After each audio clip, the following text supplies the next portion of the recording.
Do you ever look at your life and say, what happened to me? Not because something's wrong, not because you're falling apart, but because you don't quite feel like yourself anymore. The things that you used to do and you used to enjoy just don't feel the same. The people that you once connected with don't resonate the way that they used to. The goals that once motivated you seem strangely unimportant. And maybe most confusing of all, you can't fully explain why. You just know something feels different. Something has shifted. And part of you is wondering if you'll ever feel like yourself again. If you've been experienced this, I want you to know you're not alone. And I also want to offer a different perspective. What if the problem isn't that you lost yourself? What if you're in the process of becoming someone new? If I haven't met you yet, my name is Tina Brigitini. Welcome to my channel. Remember to like and subscribe so that you get future videos. Because one of the most common things that I hear from people during periods of growth is this: I don't recognize myself anymore. And usually they say it with concern, as though something's gone wrong. But what if that feeling isn't a sign of a breakdown?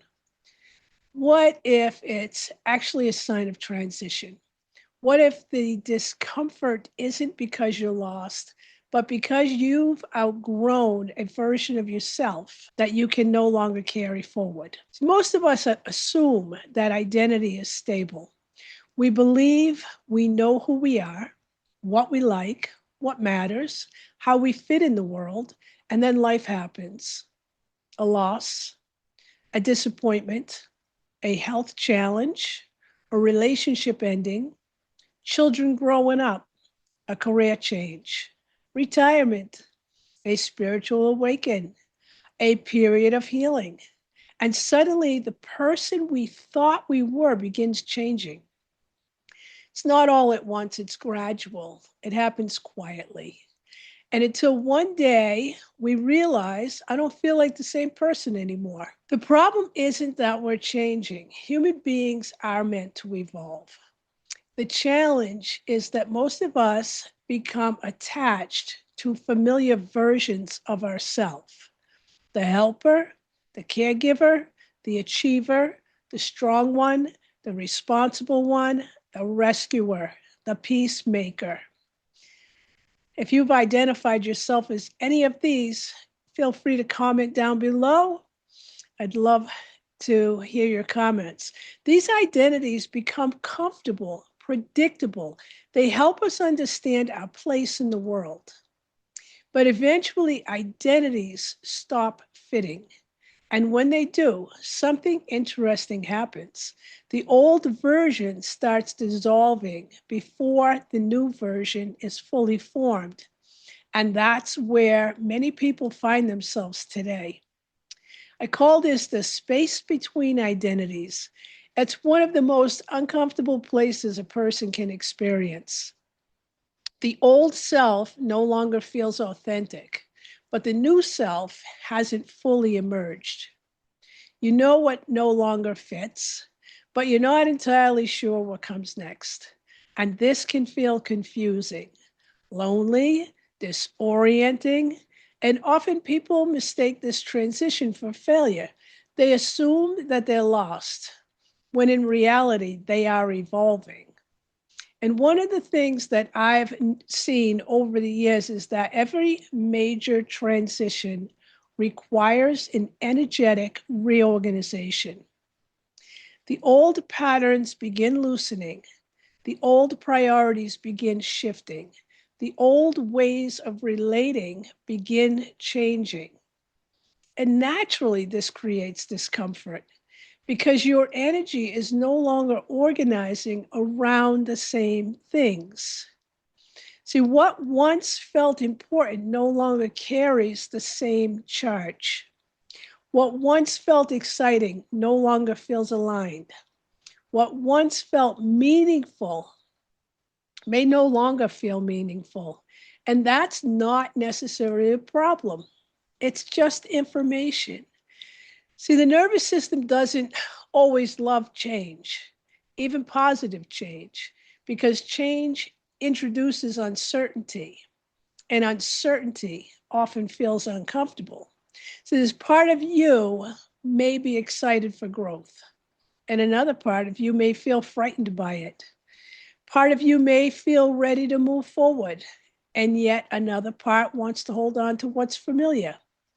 This creates an internal tension that many people experience during periods of transformation, not because they're doing something wrong, but because different parts of the system are adjusting at different speeds. Interestingly, many people experience this feeling after doing significant healing work. They expect healing to help them feel more like themselves. And eventually it does.